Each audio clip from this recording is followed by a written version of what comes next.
कैसे हो सब। आज का वीडियो का टॉपिक बहुत ही धमाकेदार होने वाला है बिकॉज हर एक बिगिनर का ये सवाल जरूर से जरूर रहता है कि भाई वो प्राइस एक्शन पे जाए या फिर स्मार्ट मनी कॉन्सेप्ट पे जाए या फिर इंडिकेटर्स का यूज करे। बिकॉज कई बार स्टार्टिंग में ऐसा होता है कि भाई तीनों कॉन्सेप्ट पढ़ लिया, तीनों लगा रहे हैं, तीनों ही फेल हो जा रहे हैं, या फिर सोचते हैं यार कि तीनों का कॉम्बिनेशन यूज किया जा सकता है, या फिर ये भी सोचते हैं कि दो का कॉम्बिनेशन यूज किया जा सकता है, या फिर सोचते हैं कि आपस में क्रॉसओवर का या फिर कुछ तो इसमें तिगड़म लगा के कुछ अच्छी स्ट्रैटेजी बन सकती है क्या। ये प्रॉब्लम सबके साथ आती है, मुझे ऐसा लगता है, क्योंकि मैंने पर्सनली ये प्रॉब्लम फेस करी थी, तो मुझे ऐसा लग रहा है सबके साथ ये प्रॉब्लम कहीं ना कहीं आती होगी। एक स्टेज में जब आप ट्रेडिंग करना स्टार्ट कर रहे हो तो कहीं ना कहीं आपको ये जरूर फेस करने को मिलेगा। तो आज की वीडियो में इसी टॉपिक पर बात करने वाले हैं कि भाई price action, smart money concept और इंडिकेटर्स यूज करके, ये इन तीनों का बहुत अच्छी अच्छी चीजें हैं जिनका बेनिफिट में अपना यूज करोगे तो बहुत कुछ अच्छा आप अपने ट्रेडिंग को बहुत स्मूथ बना पाओगे और मोर एक्यूरेट और मोर प्रोबेबिलिटी वाली ट्रेड पे आप ट्रेड कर पाओगे। जैसे हम स्कूल में थे, ठीक है, तो ऐसा कई बार होता था कि हम टीचर से वगैरह से नहीं पूछते थे अपन कि भाई सर ऐसा है कि डिटर्मिनेंट्स पढ़े हैं कि अपना ट्रिग्नोमेट्री पढ़े, कौन सा किसका ज़्यादा वेटेज है, कौन सा किसका ज़्यादा वेट है। तो टीचर बताता था ऐसा है कि भाई आपका 80 नंबर का पेपर होने वाला है तो उसमें 40 नंबर है जो ट्रिग्नोमेट्री के आने वाले, 20 नंबर आपका डिटर्मिनेंट्स के आने वाले। तो उस हिसाब से ज़्यादा पढ़ते थे ना कि भाई डिटर्मिनेंट्स अगर मान लो कि कोई कमज़ोर है, मैक्सिमम लोग कमज़ोर क्यों होते थे भाई मैथ में, तो कोई कमज़ोर है तो भाई वो सोचता था कि भाई ऐसा है कि यार मैं डिटर्मिनेंट्स तो नहीं पढ़ पाऊंगा, ट्रिग्नोमेट्री पढ़ लेता हूँ, बिकॉज ज़्यादा नंबर की आने वाली तो इसी को रट्टा मान लेते हैं। तो वही चीज़ हर बार लोगों का क्वेश्चन डाउट ही रहता है, ये नहीं मतलब डाउट रहता है कि भाई इंपॉर्टेंट क्या है। इंपॉर्टेंट दोनों है भाई, जैसे डिटर्मिनेंट्स और ट्रिग्नोमेट्री इंपॉर्टेंट है वैसे ही प्राइस एक्शन भी इंपॉर्टेंट है, स्मार्ट मनी कॉन्सेप्ट भी इंपॉर्टेंट है और इंडिकेटर्स भी इंपॉर्टेंट है। बट वेटेज सबका हो सकता हो डिफरेंट हो, मतलब ऐसा जरूरी नहीं है कि यार सबका वेटेज एक ही होगा, वेटेज अलग अलग हो सकता है। बट हाँ, सब जान लोगे तो बहुत अच्छा है, क्योंकि ये कहीं ना कहीं थोड़ा थोड़ा पॉइंट पे यूज होना आपके लिए बेनिफिट में यूज कराएगा। आ जाते हैं प्राइस एक्शन पे। प्राइस एक्शन एक्चुअल में क्या होता है? देखो, प्राइस एक्शन क्या है? एक मूवमेंट ऑफ कैंडल्स, ठीक है, मूवमेंट ऑफ मार्केट को प्राइस एक्शन कहते हैं। जैसे कि यार मार्केट हायर हाइज बना रही है, हायर लोज बना रही है, या फिर कोई मार्केट कोई स्पेसिफिक काइंड ऑफ पैटर्न बना रही है, जैसे आपका डबल टॉप पैटर्न हो गया, कोई कैंडल बन रही है मार्केट में, आपकी बेरिश इंगल्फ बन रही है, बुलिश इंगल्फ बन रही है, हैमर कैंडल बन रही है, जो भी आपने ये कॉन्सेप्ट पढ़े हैं, ठीक है, ये प्राइस एक्शन के अंडर में आते हैं भाई। क्यों? क्योंकि भाई ये सारे बताएंगे कि आपको मार्केट कौन से लेवल पे लेके जाएगी। मतलब प्राइस एक्शन क्या है कि भाई आपको बेसिकली बताएगा कि आने वाले 10 मिनट में, 15 मिनट में कौन सा मूव आने वाला है, समझ रहे हो आप? मतलब 15-20 मिनट में, या फिर आप 1 आवर का टाइम ले रहे हो तो उसमें अलग है, ये टाइम टू टाइम डिफर करेगा। आप 1 आवर के टाइम फ्रेम, कैंडल का टाइम फ्रेम स्टडी कर रहे हो तो उसका अलग मतलब आपको निकल के आएगा। 15 मिनट में स्टडी कर रहे हो तो आपको 15 मिनट के बाद का रिजल्ट आप प्रेडिक्ट कर पाओगे, ठीक है। ये नहीं कह रहा हूँ कि आप बता पाओगे, लेकिन इस प्राइस एक्शन के जरिए आप ये समझ जाओगे कि भाई ऐसा है कि भाई बेरिश इंगल्फ बनी है, यहाँ पर मार्केट के टॉप पर मार्केट गिरना तय है, ठीक है, ये सारी चीजें। या फिर हायर हाइज बना रही तो अगला भी हायर हाई बनेगा, या हायर हाई जब टूटेगा तो नीचे वाला सपोर्ट रेजिस्टेंस टूटेगा। तो ये प्राइस एक्शन का मोटा मोटा कॉन्सेप्ट क्या होता है कि प्राइस एक्शन ये बताता है कि आने वाले फ्यूचर में क्या भाई, कितने time, specific time of period में कि मार्केट कौन सी डायरेक्शन में जाने वाली है। प्राइस एक्शन सिंपल सा ही बताता है। अभी हम इसको चार्ट पे जाके समझेंगे तो बहुत अलग तरीके से समझ पाओगे कि क्या क्या मैं कहना चाह रहा हूँ। स्मार्ट मनी क्या कहता है? स्मार्ट मनी ये कहता है कि भाई मार्केट में तो है बड़े बड़े बेस और बड़े बड़े ट्रेडर्स जो कि बड़ा पैसा लेकर बैठे हैं।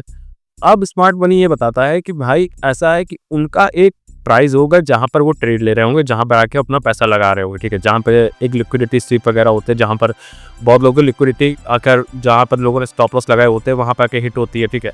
तो स्मार्ट मनी कॉन्सेप्ट, जैसे उसका नाम से क्लियर हो रहा है, स्मार्ट मनी कॉन्सेप्ट मतलब कि जो बड़े इंस्टीट्यूशंस अपना पैसा एक ऐसे प्राइस पे लगाएंगे जहां पर से आकर उनका प्रॉफिट होने के चांसेस मैक्सिमाइज हो जाएंगे, ठीक है। तो आप अगर वो चीज़ों को समझ पाओ कि भाई स्मार्ट मनी कॉन्सेप्ट को समझ पा रहा हूँ कि भाई ऐसा है कि भाई बड़ा प्लेयर है, बड़ा प्लेयर इस पॉइंट पे आके पैसा लगाएगा तो मैं भी इसी पॉइंट पे आके पैसा लगाऊंगा तो मैं भी पैसा कमाऊंगा, क्योंकि बड़ा प्लेयर तो आया ही पैसा कमाने ना, वो कभी लॉस के लिए आएगा नहीं। बड़ा प्लेयर लिख के रख लो, मतलब लिख के रख लो कि भाई वो कभी लॉस के लिए नहीं आएगा, बड़ा प्लेयर होगा तो क्यों ना हम स्मार्ट मनी कॉन्सेप्ट का यूज़ कर वही कॉन्सेप्ट का यूज़ करके जहाँ पे वो अपना पैसा डालने वाला वहीं पे आगे हम पैसा लगाए, हम भी उनके साथ प्रॉफिट कमाएं। क्यों हम रिटेलर की तरह मरे, या फिर हम छोटा छोटा प्रॉफिट क्यों करें, ठीक है। बस स्मार्ट मनी कॉन्सेप्ट होता है जहाँ पर बड़े लोगों का पैसा लगता है कि ऐसे प्राइस पर, ठीक है, जहाँ पर उनको पता रहता है कि भाई ऐसा ही मार्केट करंट प्राइस ये चल रहा है 8,000 पे चला, सिर्फ बिटकॉइन का होगा, ठीक है। बिटकॉइन का भी इस टाइम पे प्राइस बहुत ज़्यादा फ्लक्चुएट कर 84,000 के आसपास चल रहा है, ठीक है। तो स्मार्ट मनी कॉन्सेप्ट में जो भी ट्रेडर्स होंगे, जो भी वेल होंगे, जो भी बड़े इंस्टीट्यूशंस होंगे, ठीक है, उनको ये पता रहेगा कि भाई मुझे 80,000 में पैसा लगाना है, $80,000 पे जब भी मार्केट फॉल करेगी तब मैं पैसा लगाऊंगा, और वो मार्केट को वहां तक लेके जाएंगे क्योंकि उनको प्रॉफिट करना है। तो वो भाई अगर उनका कॉन्सेप्ट अगर हमें क्लियर हो जाए कि भाई वो 80,000 तक कैसे लेके जा रहे हैं और किस पॉइंट पर उनको पता है कि यहाँ पे पैसा डाल कर भाई हमको आप खेलना चालू करना है, तो वहां पर मैं भी डाल दूं तो मेरा भी प्रॉफिट हो जाएगा। तो ये हो गया स्मार्ट मनी कॉन्सेप्ट। ठीक, इंडिकेटर्स ऑफ प्राइस एक्शन आपस में कोरिलेट करते हैं। ऑलमोस्ट इंडिकेटर भी आपको ये बताएगा कि आने वाले फर्दर टाइम पे स्पेसिफिक टाइम फ्रेम में कौन सी कैंडल किस टाइम पे बनने वाली है, ठीक है, मतलब कौन सा मूव आने वाला है मार्केट में। अगर इंडिकेटर्स का क्या है, बेसिकली यार इंडिकेटर्स एक तरीके से टूल्स होते हैं जो कि अलग अलग ट्रेडर्स ने अलग अलग टाइम के ब्रोकर्स ने बनाए हैं कि भाई ऐसा है कि भाई मार्केट में ये स्पेसिफिक काइंड ऑफ का मूवमेंट दिखा था मुझे, या फिर ब्रोकर को दिखा या फिर ट्रेडर को दिखा, तो उसने समझा कि भाई ये स्पेसिफिक टाइम का मूवमेंट बार बार मार्केट में दिख रहा है और ये एक स्पेसिफिक स्ट्रेटजी के ऊपर दिख रहा है, तो भाई उसने सारा कॉम्बिनेशन बनाया, उसका इंडिकेटर बना दिया, कोई नाम दे जैसे ईएमए होगा। ठीक है, ईएमए क्या बताता है आपका कि भाई पिछले 200 300 500 का आप कैंडल का जो सम है उस पर आप ट्रेड कर सकते हो। ठीक है, उसके एवरेज के ऊपर आप ट्रेड कर सकते हो। अलग अलग इंडिकेटर हो गए, आरएसआई वगैरह है जो आपको बताएंगे कि भाई मार्केट में कौन सी तेजी है कि मंदी चल रही, सारी चीज़ें बताएंगे कि भाई मार्केट बुलिश जा रही है बेरिश जा रही है, अलग अलग कॉन्सेप्ट है। ठीक है, तो इंडिकेटर्स और प्राइस एक्शन का दोनों को समझो भाई हैं, बस थोड़ा सा डिफरेंट तरीके से यूज़ हो सकते हैं दोनों का कॉम्बिनेशन। अब एक बार हम थोड़ा चार्ट पे करके समझेंगे तो ज़्यादा समझ में आएगा। भाई यहाँ पे आप देखोगे, ठीक है, बिटकॉइन का चार्ट है, सिंपल था। तो भाई देखो ये जो आपको यहाँ पे इंडिकेटर वाला सेक्शन दिख रहा होगा, यहाँ पर आपको अलग अलग इंडिकेटर्स से पता होंगे सब कुछ कि इंडिकेटर्स क्या होता है वगैरह वगैरह, तो ये सारी चीज़ें पता होंगी छोटी सी। तो ये हम चार्ट पे आ गए भाई, बिटकॉइन का चार्ट, आपको इंडिकेटर्स के बारे में हो पता होगा।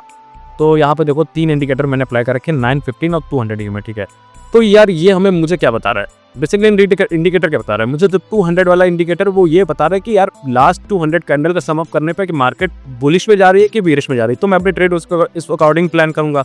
जैसे लेट्स से कि यहाँ पे आप देखोगे कि भाई ये जो पिंक वाली लाइन है, यहाँ पे आप समझो कि भाई मार्केट पिंक वाली लाइन के ऊपर ट्रेड कर रहा है, इसका मतलब मार्केट बुलिश की तरफ जा रहा है। मतलब मार्केट में पिछले 200 कैंडल का सम अप करने पे ये पता चला और उनका एवरेज निकालने पे ये पता चला कि मार्केट में अभी क्या है, बुलिश डायरेक्शन में रन कर रहा है, इसका मतलब मैं एक लॉन्ग के लिए पोजीशन ओपन करूंगा। तो ये क्या देगा मुझे कि कंफर्मेशन क्या ट्रेंड का।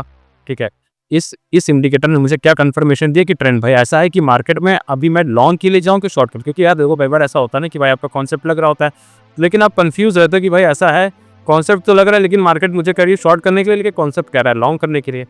तो इंडिकेटर क्या हेल्प करेगा कि आपको बताएगा कि भाई ऐसा है कि आपको ये अलग अलग इंडिकेटर के अलग अलग फायदे हैं। ये मैं आपको सिर्फ और सिर्फ ईएमए का बता रहा हूँ, बाकी अलग अलग आपका वॉल्यूम इंडिकेटर आपको वॉल्यूम के बारे में बताएगा। ठीक है, बहुत सारे इंडिकेटर्स है जो कि आपको अलग अलग चीज़ें बताएंगे, बट मैं एक एग्जांपल लेके चल रहा हूँ कि इंडिकेटर्स क्या क्या बताते हैं। ठीक है, यहाँ पे आप देखोगे जो 200 वाला ईएमए है वो ये बता रहा है कि भाई मार्केट में फ्यूचर में मार्केट बुलिश जाएगी या बेरिश जाएगी। अगर यही पिंक वाली लाइन ऊपर होती तो मुझे पता चलता कि भाई मार्केट बेरिश जा रही है, यानी मैं शॉर्ट के लिए पोजीशन ओपन करता। अभी वो फिलहाल के लिए ऊपर है तो मैं लॉन्ग के लिए पोजीशन ओपन करूंगा। तो ये कॉन्सेप्ट मुझे क्या बताएगा, इंडिकेटर बताएगा। और ऑल्दो यहाँ पे क्या क्या लगा है, 15 ईएमए का लगा है, 9 ईएमए लगा है, तो ये दोनों मुझे क्या बताएंगे किस पॉइंट ऑफ टाइम पे मुझे ट्रेड लेनी है। ठीक है, ये अलग कॉन्सेप्ट है कि भाई इंडिकेटर्स की हेल्प से आप कैसे ट्रेड प्लान कर सकते हो, बट मेरा पॉइंट ये था कि भाई आपको ये बताना कि भाई इंडिकेटर्स आपको ट्रेडिंग जर्नी में कैसे हेल्प करेंगे। तो सबसे पहले समझो एक तो ट्रेंड आइडेंटिफाई करने में हेल्प करेगा इंडिकेटर, उसके अलावा आप स्पेसिफिक टाइम पे रखें। जैसे कि मुझे पता था कि अगर मार्केट 200 मूविंग के ऊपर है तो मुझे लॉन्ग के लिए जाना है। ठीक है, मुझे पता चल गया लॉन्ग के लिए जाना है। अब मैंने 9x15 का ईएमए लगा रखा था, तो मुझे ये पता चला कि भाई जब 9x15 का ईएमए का लगाऊंगा तो भाई जब भी मार्केट लॉन्ग की तरफ, जहाँ पे देखोगे यहाँ पे तरीके से, ठीक है, तो मार्केट क्या जा रही है, ऊपर जा रही है। अब मुझे पता था कि अगर ये मार्केट ऊपर जा रही है और एक छोटा सा पुल बैक बनाती है, कहाँ पर, 9x15 के ऊपर, मतलब ये दो लाइन चल रही है, 9x15 का क्रॉस ओवर चल रहा है। अगर इस क्रॉस ओवर होने पर, मतलब कि यहाँ पे मार्केट ऊपर जा रही थी, अब मुझे पता था कि अगर यहाँ से एक पुल बैक बनता है और कोई भी कैंडल आके इस जगह पर टच करती है, मतलब इस ब्लू और येलो इंडिकेटर, मतलब कि इन दोनों ईएमए पे आके टच कर रही है, तो मुझे एक लॉन्ग के लिए पोजीशन ओपन कर देनी है। ठीक है, पहले तो मुझे पता चला कि 200 ने क्या बताया कि ट्रेंड है, 200 ने मुझे बताया ट्रेंड। ठीक है, मुझे पता चल गया कि मार्केट पिंक वाली लाइन के ऊपर, इसका मतलब ऑब्वियस सी बात है मैं लॉन्ग के लिए जाऊंगा। अब दो बाकी इंडिकेटर्स से उन्होंने क्या बताया कि भाई ऐसा है कि तुम्हें ट्रेड कब ओपन करनी है, ठीक है, ये तो बता दे कि भाई ट्रेंड क्या है। अब ट्रेड कब ओपन करनी तो इन दोनों ने बता दिया। इन दोनों ने ये बताया कि भाई ऐसा है कि एक मार्केट पुल बैक आपकी यहाँ बनाएगी जब भी मेरे ऊपर, जब भी मैं 15 और 9 का ये में हूँ, मेरे ऊपर जब भी एक पुल बैक बनेगा कि भाई मैं एक लॉन्ग के लिए पोजीशन ओपन कर दूंगा। लॉन्ग के लिए किसने बोला, ये ट्रेंड लाइन ने बोला। तो सिंपल सा कॉन्सेप्ट है। तो ये हो गया आपका इंडिकेटर और रिस्ट्रिक्शन। इंडिकेटर हमेशा आपको ये बताएंगे कि आपका ट्रेंड की डायरेक्शन क्या है, ठीक है, आपको ट्रेड की टाइमिंग क्या रखनी है और बेसिकली आपको ट्रेड ओपन कब करना है, ठीक है। तो ये मोटा मोटा काम क्या है इंडिकेटर्स का। इंडिकेटर्स हमेशा आपको बताएंगे कि किस पॉइंट पे आपको आके ट्रेड करना है। सिंपल सा कॉन्सेप्ट आ जाता है आपका, वो होगा आपका प्राइस एक्शन, ठीक है। प्राइस एक्शन बहुत इंपॉर्टेंट है भाई, प्राइस एक्शन तो बहुत अच्छा चीज़ है। यहाँ से देखो यार मार्केट इससे ऊपर जा रहा है। अब मुझे प्राइस एक्शन मैंने क्या पढ़ा था कि भाई ये क्या है, ये तो बेरिश इंगल्फ कैंडल है। मैंने पढ़ा था बेरिश इंगल्फ यानी कि मार्केट के टॉप पर मार्केट जब भी रनिंग डायरेक्शन में हो, मतलब बुलिश डायरेक्शन में हो, वैसे मैंने पूरा कॉन्सेप्ट बता रखा है कैंडल्स साइकोलॉजी में कि कौन कौन सी कैंडल पे आपको पढ़ना है, हैमर कैंडल क्या है, बुलिश इंगल्फ, बेरिश इंगल्फ, सब कुछ बता रखा है उसमें। तो आप जाके देखो तो उसमें ज़्यादा क्लियर होगा। तो मुझे क्या रखा, मार्केट के टॉप पर यहाँ पे देखो एक रेड कैंडल ने ग्रीन कैंडल को ढक दिया पूरी तरीके से। तो मुझे पता था कि जब जब ये कंडीशन आएगी तब मुझे एक शॉर्ट के लिए पोजीशन ओपन करना है। कब देखो मेरे इस कैंडल ने, इस स्पेसिफिक इन दोनों कैंडल ने, ये जो देख रहे हो आप रेड और ग्रीन वाली, मुझे पता था कि भाई ये कौन सी कैंडल है। इस कैंडल को मैंने देखा कब देखा भाई, जब मैं पढ़ रहा था। तो भाई उसमें क्या बताया था कि एक रेड कैंडल बने बड़ी सी, ठीक है, एक रेड कैंडल बने बड़ी सी और एक ग्रीन कैंडल बने कहाँ पर, मार्केट के टॉप पर। टॉप ऑफ मार्केट बनेगी जब टॉप ऑफ मार्केट बनेगी यार, उस पर मत जाना, ठीक है आप। तो जब मार्केट के टॉप पर ऐसा कुछ पैटर्न फॉर्म होता मिले तो मुझे पता चलेगा कि भाई यहाँ से मार्केट गिरने वाला है। तो देखो यार यहाँ से मार्केट गिरा है, स्पेसिफिक टाइम थोड़े छोटे टाइम फ्रेम के लिए गिरा है, लेकिन गिरा है। मतलब अगर आप स्कैल्प करना चाहो तो स्कैल्प कर सकते हो। तो यहाँ पे भी देखोगे तो यहाँ तक गिरा है, थोड़ा सा यहाँ पर आया है, बट यहाँ पे आके देखो अल्टीमेटली काफ़ी ज़्यादा फॉल देखने को मिला है।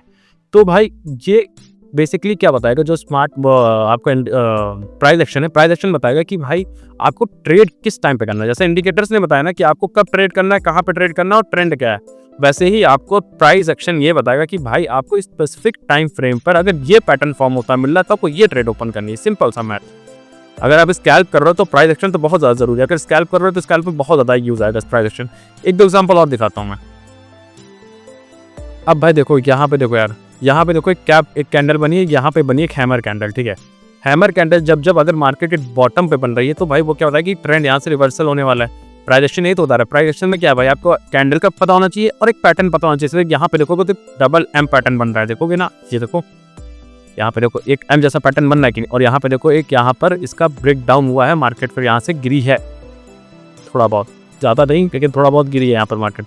तो भाई ये एम पैटर्न हो गया। वैसे फिलहाल के लिए तो मैं आपको दिखा दूँ ये, ठीक है, ये देखो यहाँ पे देखोगे तो यहाँ पर इस जगह पर एक हैमर वाली कैंडल बनी है। अब जब मुझे क्या पता था कि भाई मैंने प्राइस एक्शन में क्या पढ़ा था कि जब मार्केट के बॉटम पर कोई हैमर बनता हुआ दिखे, हैमर कैंडल क्या होती है, इसकी एक छोटी सी बॉडी होती है, लंबी सी भी होती है, ठीक है।